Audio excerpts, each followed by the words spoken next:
And this is the reason why people are like, this isn't canon. This is the short right here that kind of cements it. Like, these shorts, they may not be in canon, and I'll tell you why. Hello, guys. Welcome back to the Star Wars Visions episode recap and review. And this time we're talking about The Ninth Jedi. Now, from that opening, you may be thinking, oh, I'm going to hate this short. No, actually, I actually really did enjoy this short. However, this is the short that kind of cemented for me that, oh yeah, these shorts, they're not really in canon. They're kind of in their own worlds, different Star Wars worlds, I guess. Why is that, you may ask? Well, that's because there's one crucial thing in this short that kind of cements it, because there's thing in this short that's only included in Legends and nowhere else.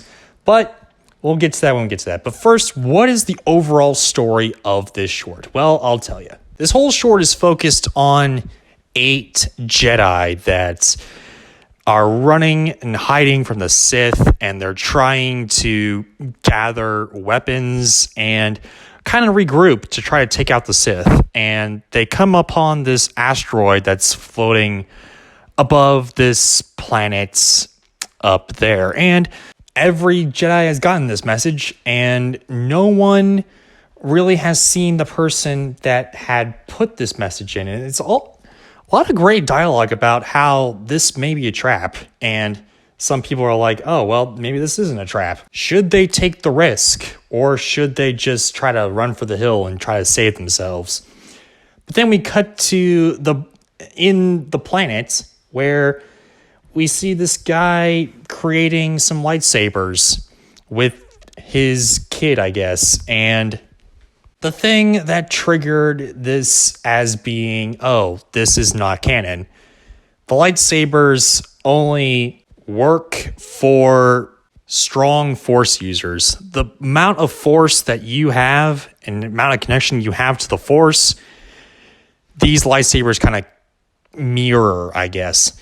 The brighter they are, the more powerful they are, the more connection you have to the Force. And we see that through this one girl who doesn't have a whole lot of connection with the Force. So whenever she turns on a lightsaber, it's kind of clear. It's not really any bright or anything.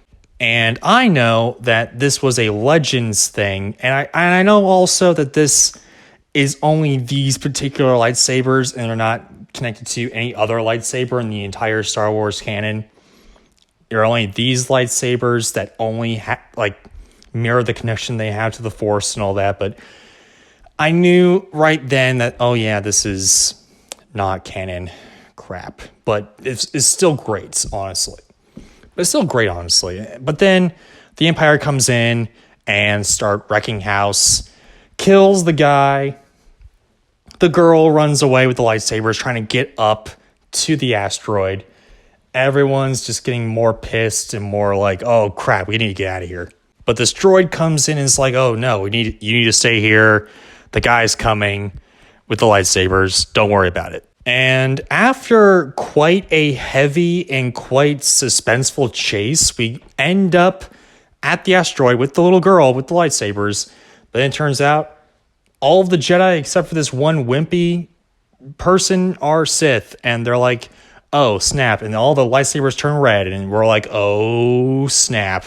This little girl's got to take out all these Jedi or these Sith and all that.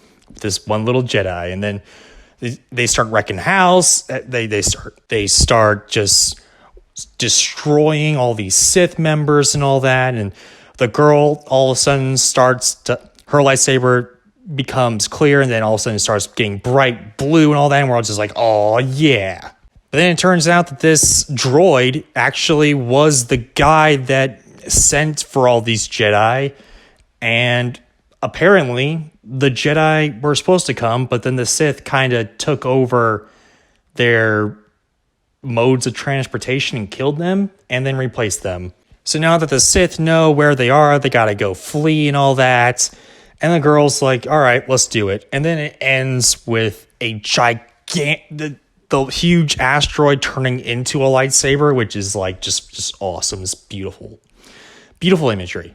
Now, here's a word that I haven't described any of these shorts so far, and that is symbolism. There's a lot of symbolism, a lot of nuance in this particular shorts rather than all the other shorts. And it kind of symbolizes the fact that anybody and everybody can be a Jedi.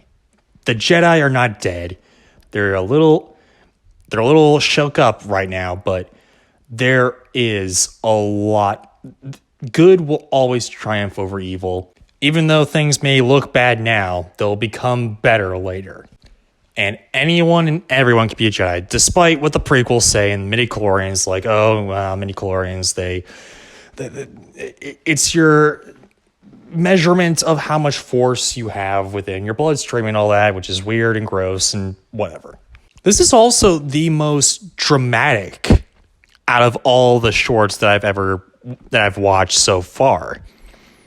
Even though there are a lot of drama and escapades within the other shorts, even Tatooine Rhapsody had a little bit of drama, I guess, but most of them were either more action-based or more, I don't know, comedic, with Tatooine Rhapsody or whatever. Kind of hokey.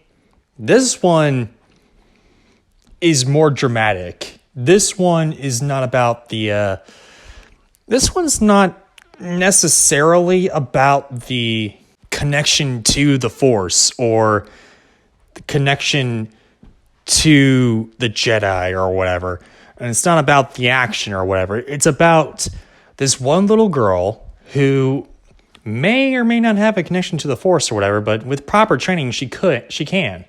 It's almost like A New Hope in that regards. It's like Luke may have some connection to the Force, but he needs proper training, and there's going to be some hope in these dark times.